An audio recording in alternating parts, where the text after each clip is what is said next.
Have you lacked a sense of purpose, struggled to motivate yourself, or even felt thwarted in your attempts to get ahead? Today, I'm going to be sharing with you some powerful strategies to break through the inertia. I'm Ben Ufana, and just about a week or so ago, I was working with a woman. I'll refer to her as Martha. She's in a situation where she has to find employment quickly. And yet, because of her past attempts not being so successful, she's felt very discouraged. There's a lot of fear, a lot of internal resistance. When I had her sit down to do practice, close her eyes, sit comfortably, bringing the situation to her awareness, as she did so, she was feeling a lot of fear, internal resistance.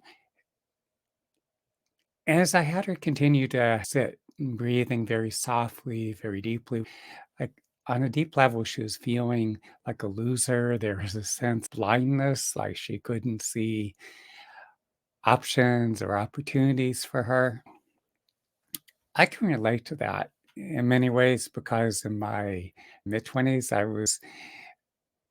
was becoming very cognizant of the fact that I lacked many of the resources or that I needed to be fully functional. From that time, I began to make a concerted effort to become more and more embodied and also to continually increase my range of motion to develop those resources and capabilities that I needed to do what I needed to do in my life. There are a lot of different factors or influences that contribute to this inertia that many of us struggle with. And no, it doesn't all have to do with our parenting, what we grew up with, but that can be a factor. It's one of the factors. For instance, if we grew up and if we had parents that were not really interested in our accomplishments or achievements, they didn't really acknowledge us the times that we were excited or passionate about something. There's a way in that affects us that emotionally it creates this flatness. It's like we lack enthusiasm or passion. I know when I was speaking with Martha and she was telling me about how she and her mother were just on such different wavelengths. Her mother was in many ways prone to bad moods and would at times give her the silent treatment, and that could last for days. And so Martha was wondering, "Well, what did I do? Why is she mad at me?" But all this was happening at a time in these formative years where she lacked the resources to effect any real change in her life. But here she internalizes, and that carries over into her adulthood. Another factor is learned helplessness. I know those of us who experienced a lot of abuse or trauma in childhood, but it's not necessarily just in childhood. It's even at latter periods of our lives. If we've experienced significant traumas, losses, setbacks, hardship, because of that, we experience a lot of pain, sadness, frustration, profound sense of resignation. And for the most part, we don't process our emotions all that well. We never learned, we weren't taught. And so we go through these experiences and they can be extraordinarily difficult. We suffer, we experience a lot of pain in some instances. And because we don't process these emotions or these very difficult life experiences, we end up holding that suffering inside of us. And so what happens is it creates this heaviness. A lot of that trauma continues to live within us and it occupies a lot of bandwidth. It consumes a lot of the vital resources that we need to be fully present, to be as engaged in life with other people and to effectively handle the various issues or challenges and circumstances we have. A lot of times, what happens is as we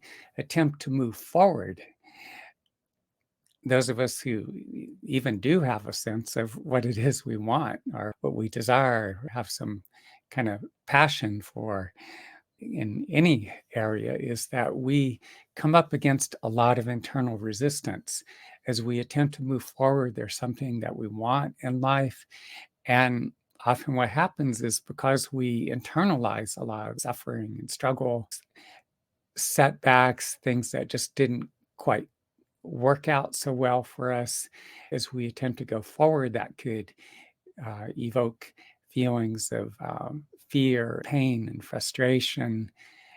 Again, fear that things didn't work out that well before. We fear again that things are not going to work out all that well for us. Because we hold a lot of these emotions within us, these experiences that were so difficult or painful for us, and all the subsequent highly charged emotions that are attached to it, what tends to happen is that there's some kind of repetition compulsion. We tend to attract more of the same kinds of individuals and recreate those kinds of experiences.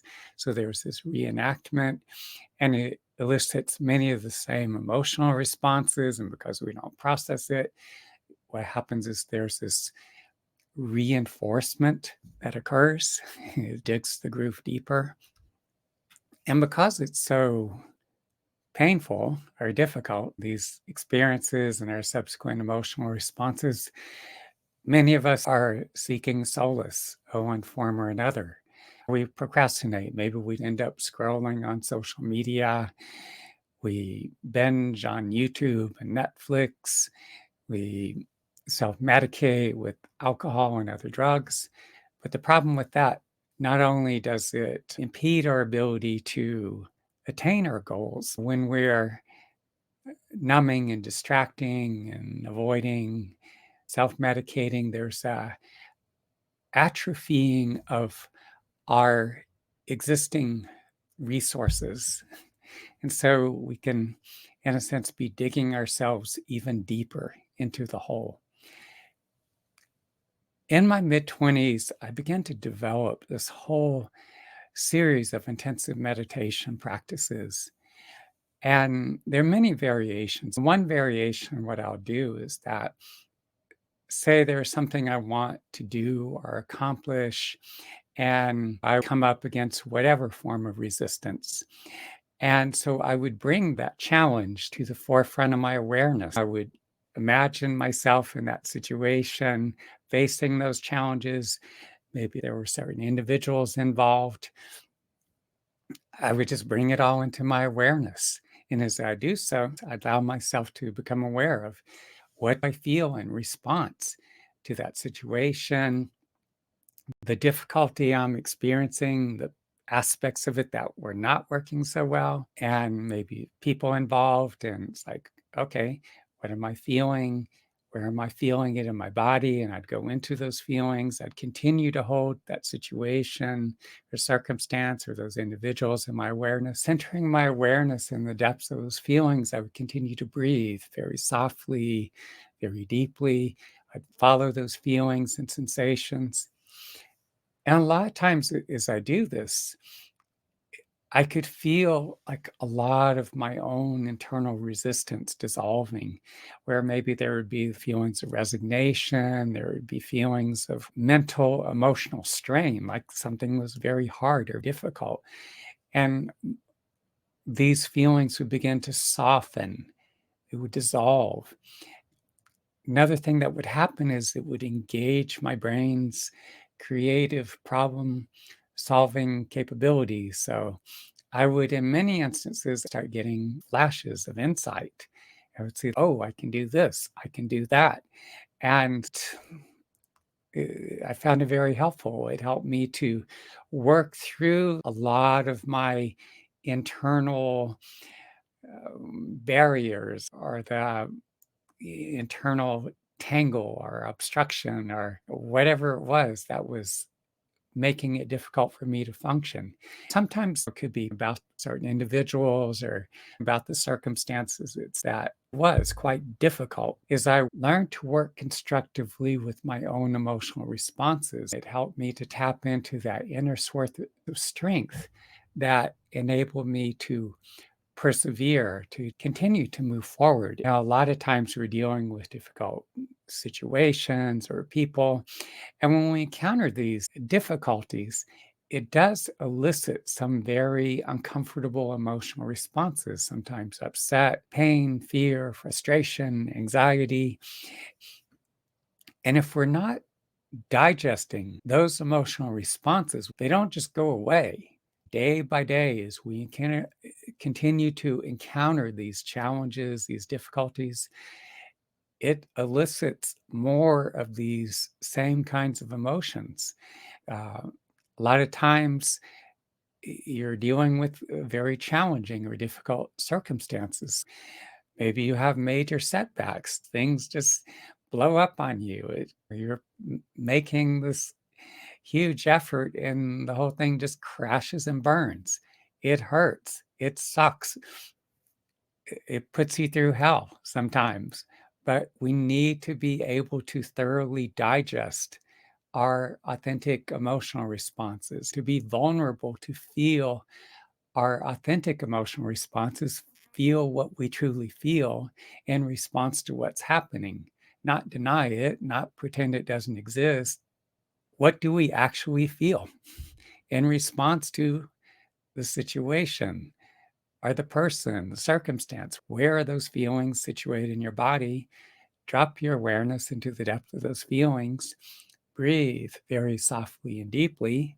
Follow those feelings as they go through their progression, however long it takes. If it's 10, 15 minutes, if you have to sit with those feelings for an hour or multiple hours, if you're dealing with an ongoing, challenging, difficult circumstance or issue, continue to return to the same issue or circumstance, bringing it into your awareness. Imagine yourself in the midst of that situation, circumstance, dealing with those issues, that person, or whatever challenge you're facing, and feel your authentic emotional response where it is in your body and keep breathing, keep following it.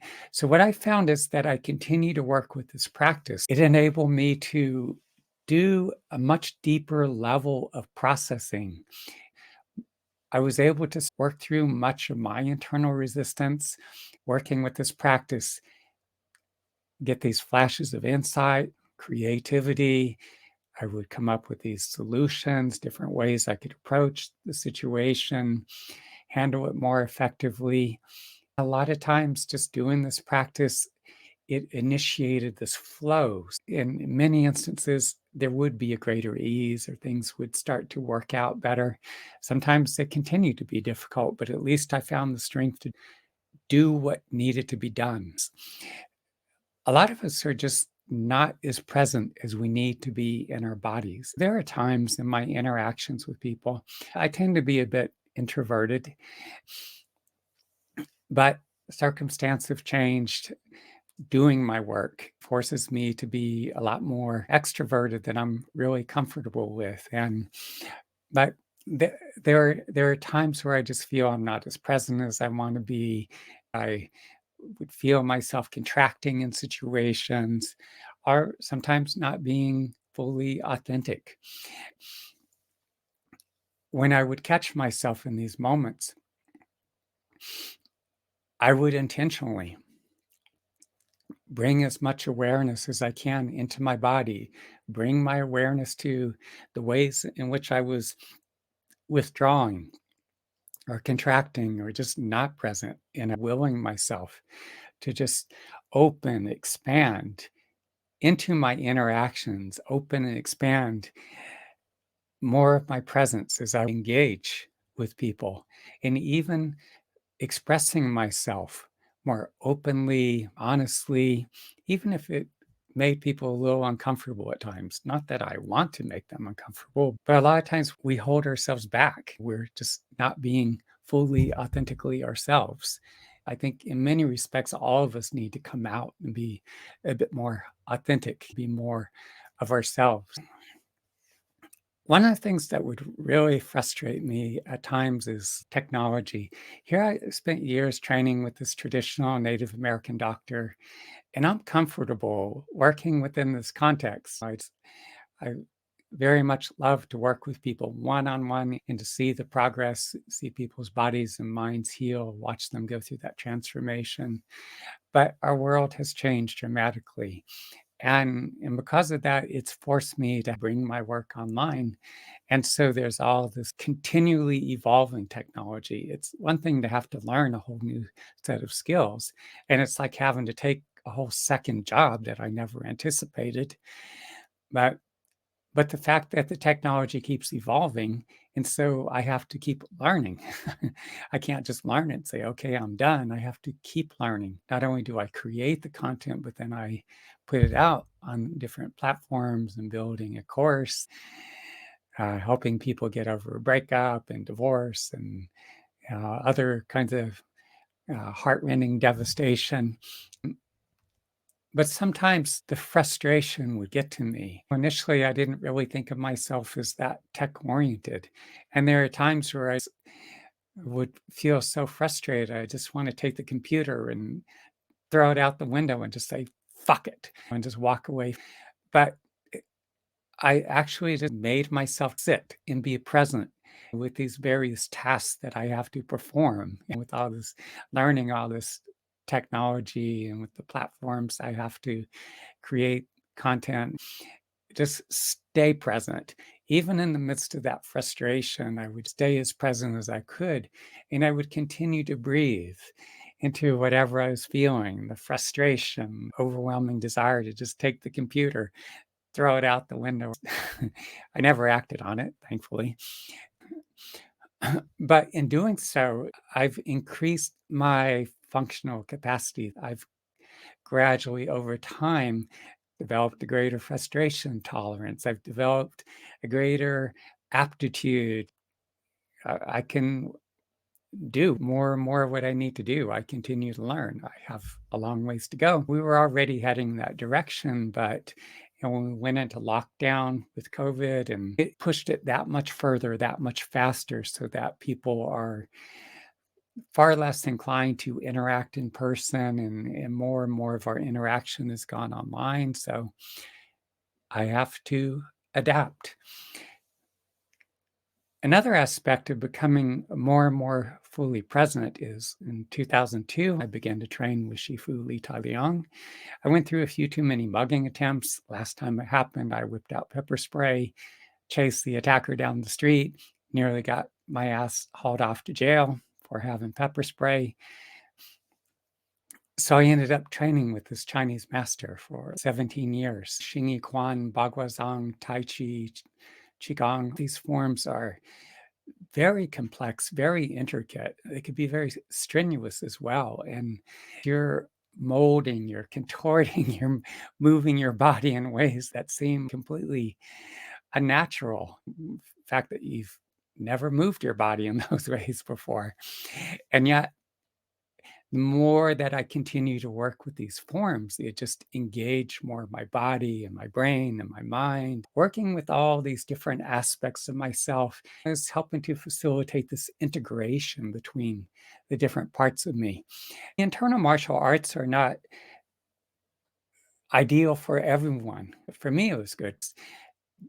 Whatever it is that you find enjoyable, whether it's yoga or if it is martial arts or if there's some sports that you really enjoy or running.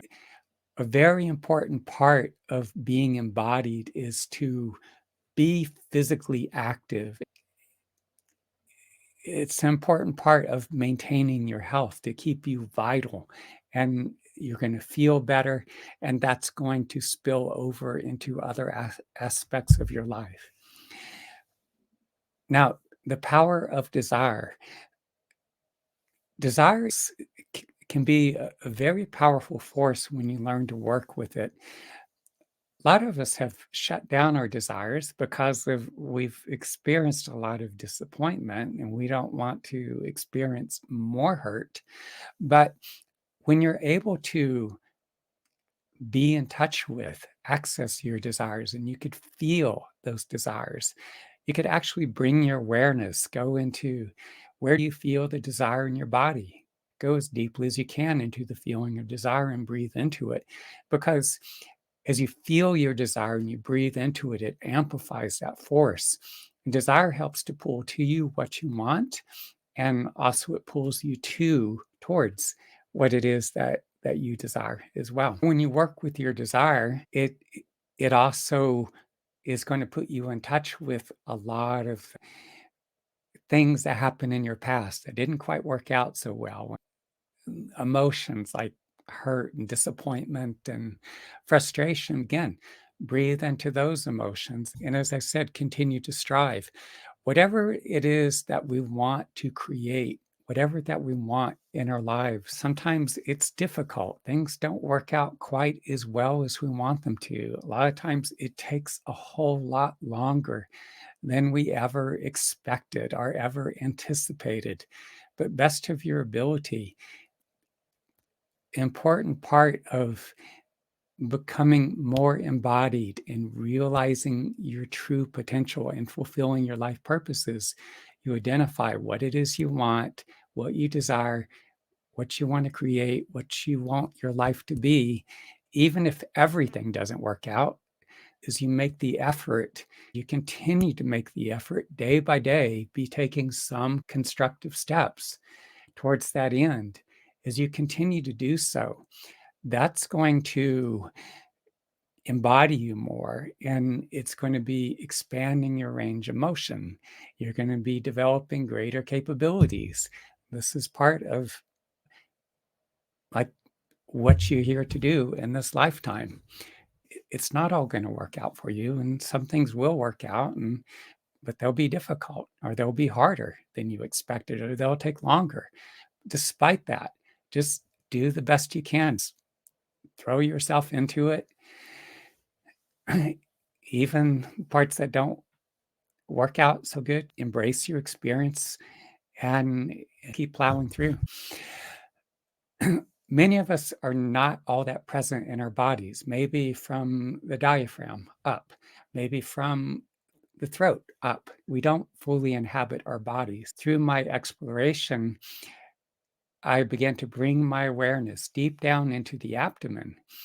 And first, I didn't feel much of anything. But as I continued night after night, there was a little thickness, heaviness, congestion. But I continued to breathe into the sensations within my abdomen. There was rumbling, churning, burning, pulsing, tingling. Things started waking up down here. Actually, my digestion improved. There's a whole lot more detail, which, if you go listen to that instinctual mind video that I recorded, it's on my YouTube channel. And by the way, subscribe to my YouTube channel if you want to learn more, and also click like.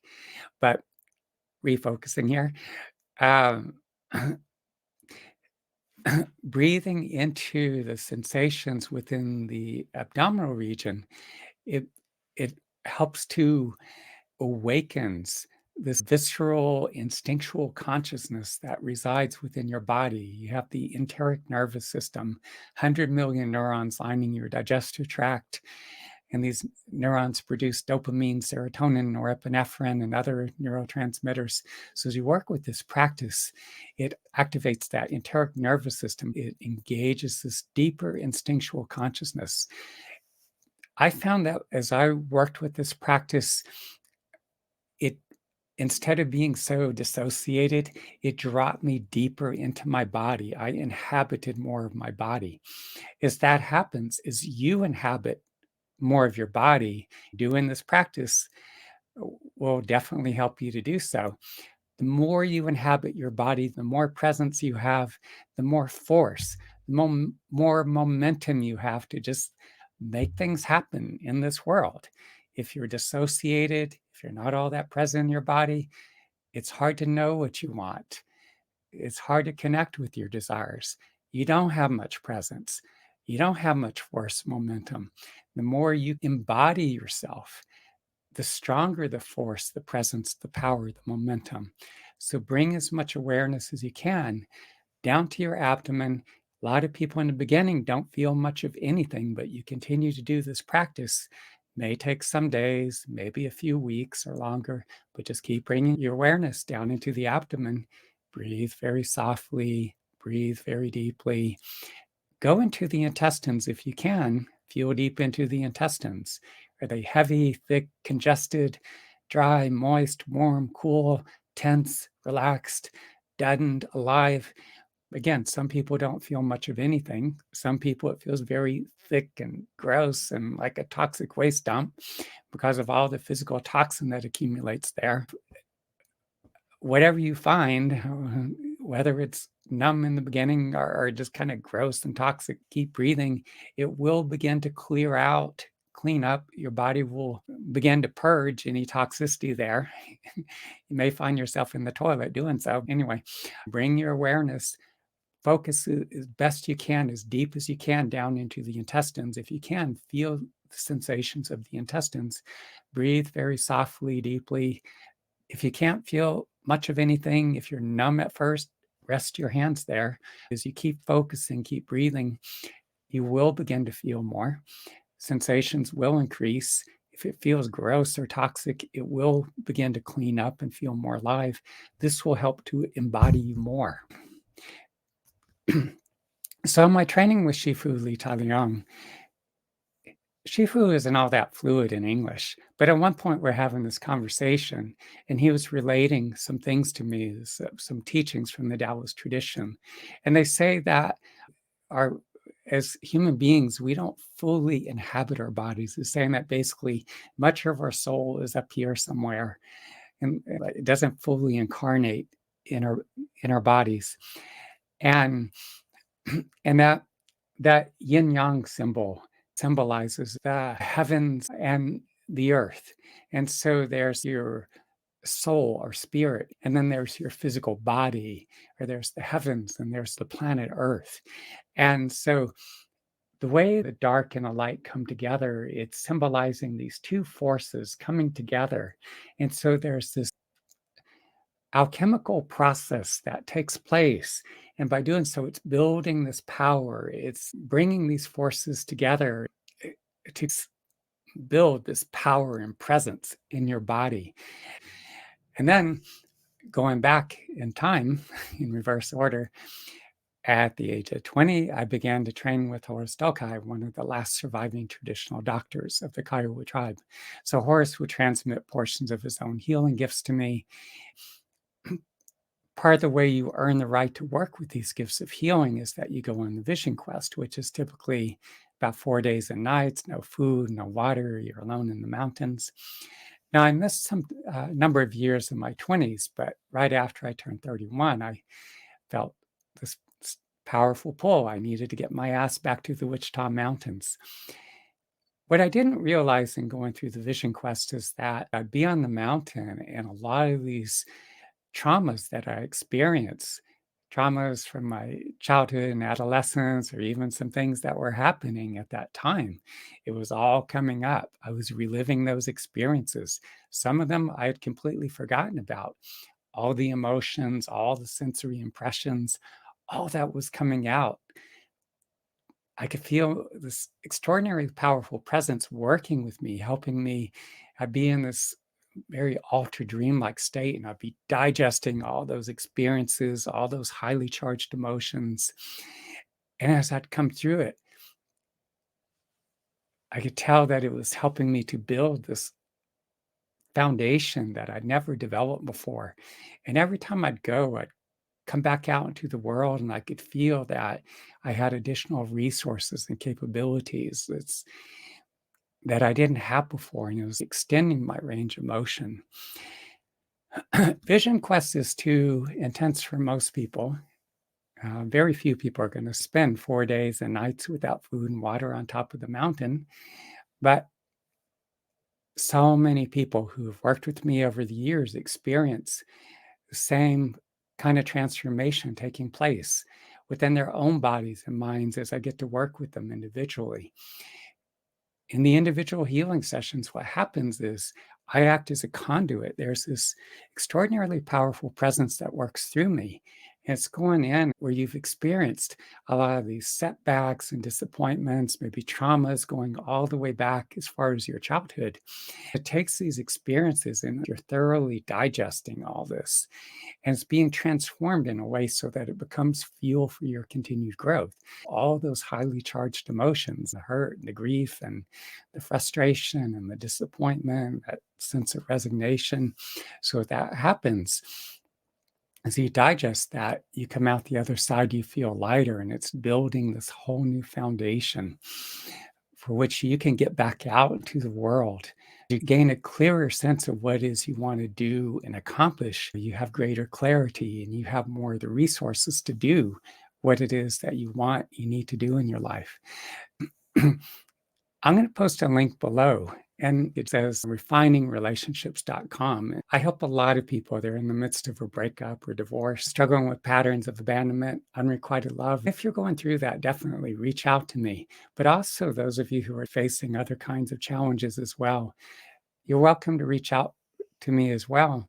And for a limited time, I have a certain number of openings that I make available. So if you're facing challenges, and if you have felt thwarted, experienced that sense of resignation, and just want to gain that clarity and know what it is that you can do to cut through the inertia and to realize your true potential, then click the link below where it says refining relationships and book a call with me, and we'll dive into it.